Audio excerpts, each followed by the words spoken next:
Hey guys, Terry with Computer Pro. Guys and girls, I should say.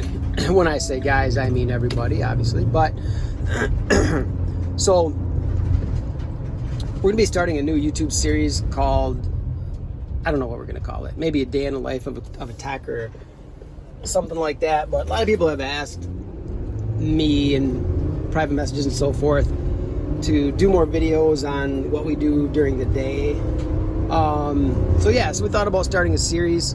Sometimes we'll be wiring, sometimes we'll be talking to clients, doing some sales, sometimes we'll be doing repairs. So who knows, it's just day in the life of an IT guy, basically, right? Right now, and of course there's some non-glamorous stuff, right? Like I'm heading to the post office and UPS to drop off some stuff. Got a little test router there. That's going to be heading to, we're kind of swamped, so I'm doing this stuff quick, but we're going to be heading to an optometrist or a vision place. They've got a FortiGate that's having some issues. Actually, no, I shouldn't say that. They've got some software that is not talking, and the vendor IT support said something about opening ports up, and we did that. It's still not working, and then we find out that with their software you normally don't have to open ports. So this is kind of going through third party, which is always hard. We like to talk to vendor support directly ourselves. So once we found out that, then it looks like it's an application issue. We also found out it's never been working properly since it was installed a couple months ago. So that's always good to find out, right? But to totally eliminate the FortiGate, we're just gonna plop in a little ERX and just with no just open firewall rules, just for a minute, just to see if the application works. It'll be a pass fail, go no go type of thing.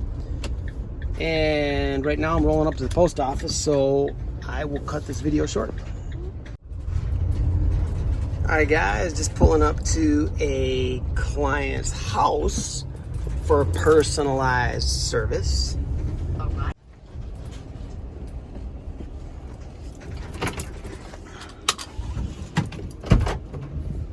Hey, got him back. I won't show our client here, but she owns a pharmacy in St. Charles, Michigan, that is. And she's an awesome pharmacist. Isn't that right, Carrie? That's right. I appreciate the delivery. Slow. Thank you.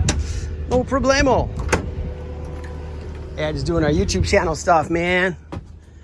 You just need this will be the best, the easiest for you. It's just a straight VGA cable. Thank you. Just I just got a new monitor. Okay, but it's just a computer. It's not like gaming to a TV or anything, right? Okay, perfect. That'll work then, yeah. Yeah, if it doesn't, let me know, but I'm sure it will. Okay. So, okay. I think it will, yeah. Yep, Right. okay. But wait, did I have this on the back? Will that TV I sent you? Yeah. You sure? Yep, let's see. You have... Gotta use my reading glasses. Yeah. Right, So, yeah, that's pretty much universal. Okay. So that'll work. Thank you. All right, see ya. She's a nice girl. She was doing yard work, didn't want to have her face shown, which is totally understandable. She's a beautiful girl too. Woman. She's married, kids, everything. Really nice family. And a great client. She owns a pharmacy, like I said, in St. Charles, Michigan. And she is a pharmacist, PharmD, pharmacist doctor. She just actually bought the business from one of our other clients. And yeah, they're all great people. So what happened was she picked up just a refurb business class PC for one of her kids for school probably or something. And she didn't have the right monitor cable.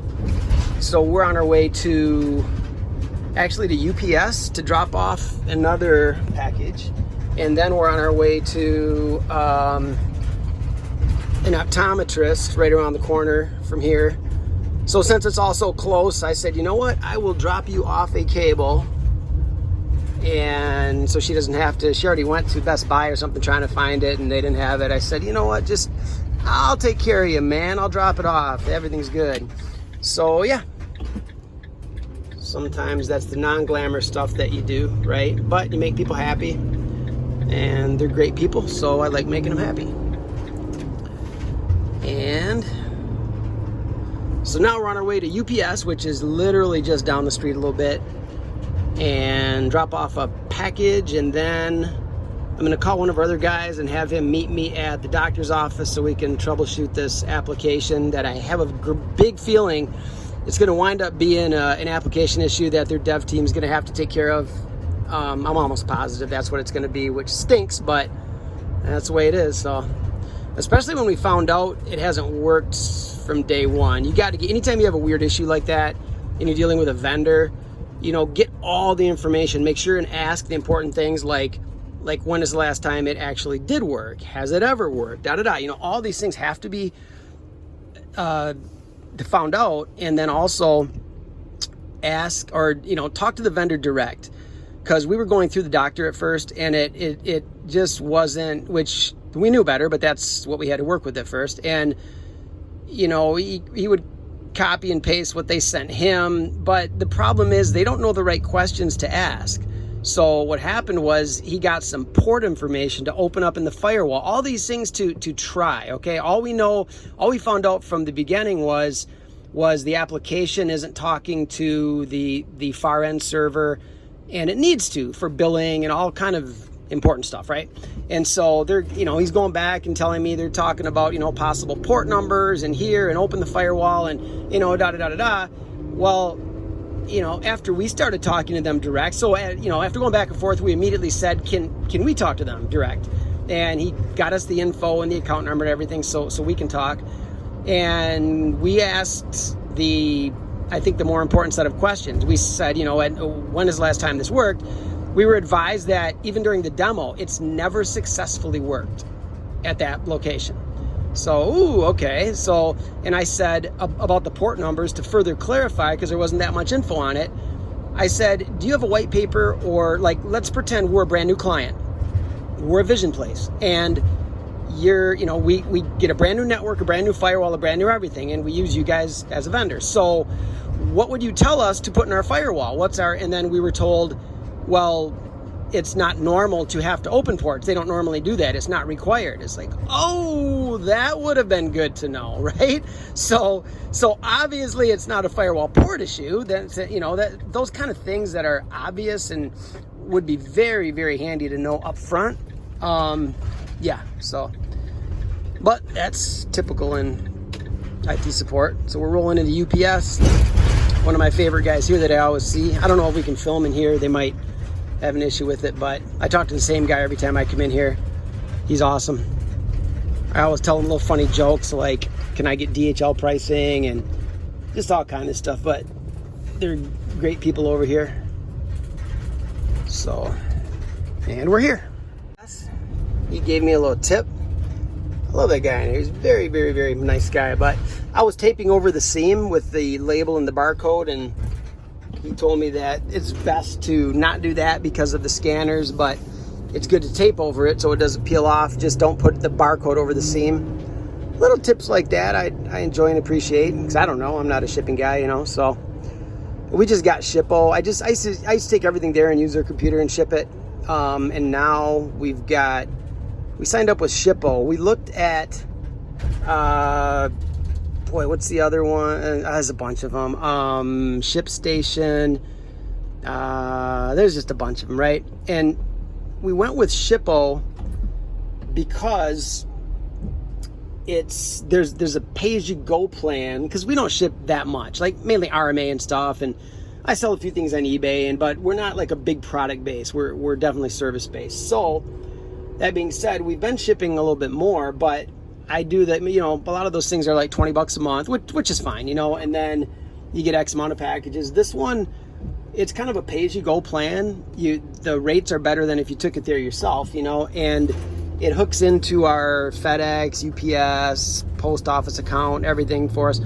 And it, I just went the wrong way. Oh, no, I didn't. All right, and it's, I believe it only cost a nickel. It costs like 5 cents a label if you do the pay-as-you-go plan, you know. So that is pretty awesome. I haven't done the math, but I know we'd have to ship quite a few packages to hit that $20 mark. So I think that's the best plan for us right now. So Driving down Bay Road in Saginaw. Trying to get to this doctor's office. So yeah, we're on our way to the vision guy I told you about, or the optometrist's office. And they've got a pretty nice new building that's probably about 5 years old. They had all Cat 5 ran though, or Cat 5e, you know, instead of 6. And some other things. I wish we would have got that wiring job. It would have been so pretty, but the wiring rack, ironically, they have really good stuff in there, but the wiring rack was a disaster. It had like 5 and 7 foot patch cables all over, you know? And I'm not gonna mention the company that did it, but they're a huge MSP. Like they're probably the biggest in the area. Like they're ginormous, right? So it might have just been a glitch or something after that was done, because I would think that they would do more tidy work than that, because they're a pretty, you know, pretty reputable and notable MSP. Like I said, they're the biggest in the area. They do a lot of hospitals and giant things like that. So certainly not going to knock them. I'm sure this was a one-off thing. But anyways, I wish we would have. And you know, the doctor's a good guy. He really is. I really like this doctor. Easy to work with. The only thing is he likes to do some stuff on his own. He's a smart guy and he's able to do some stuff. But when I mentioned cleaning up the rack, he went and bought like little 1 foot patch cables and kind of cleaned it up himself. And everything works. I mean, it's fine. It's not like we would have done it, but it's better than what it was. I think he just likes tinkering. I don't know, but which is not ideal, obviously, for IT guys, right? We know that's a bad thing, but I think he knows his limit and he's not going to do anything horrible, but he does like to tinker, unfortunately.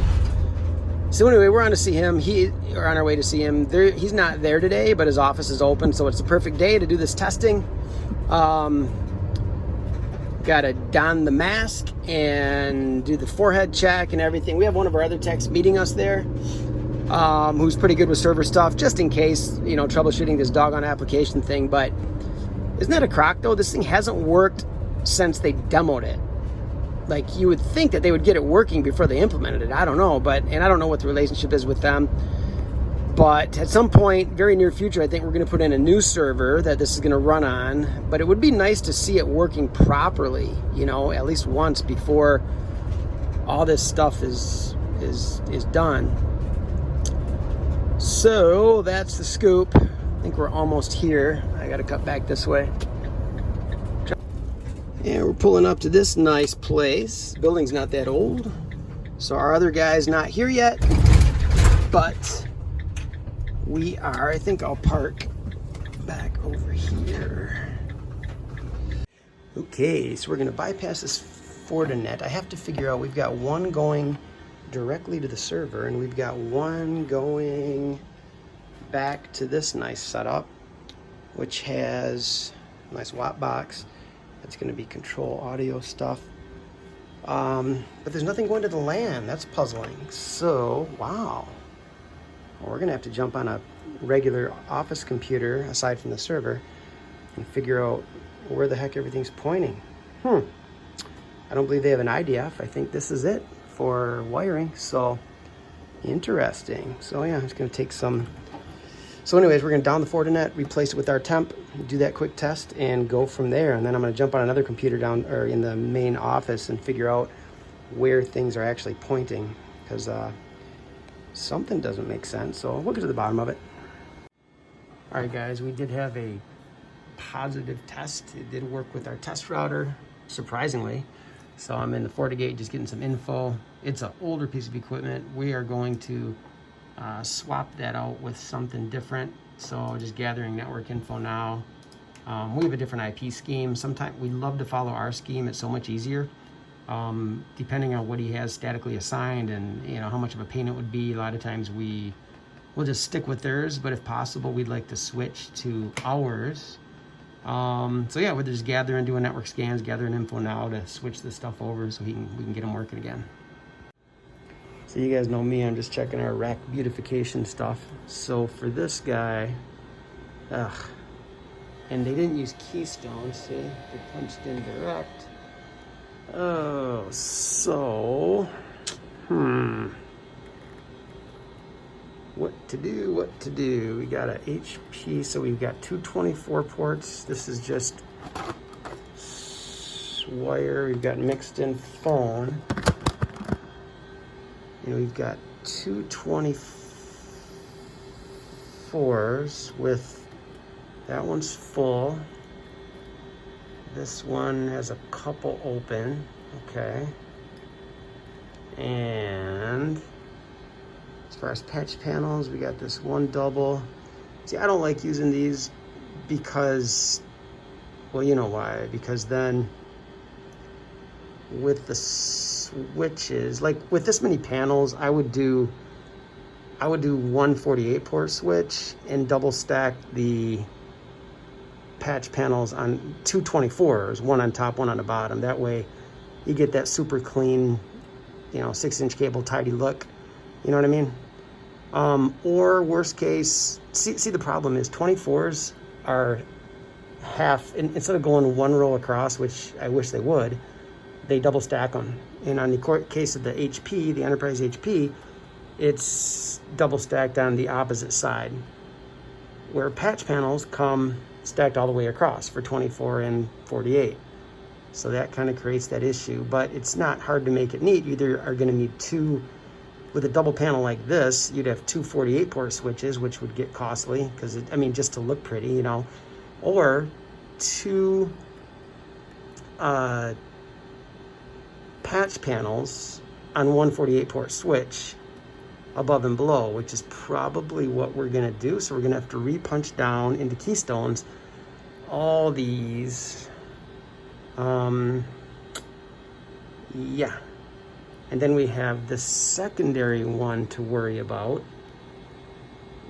which we would probably combine, but I guess I'm looking at that now. I got to count and I got to get my hand off the phone to do this. So, but that's where we're at.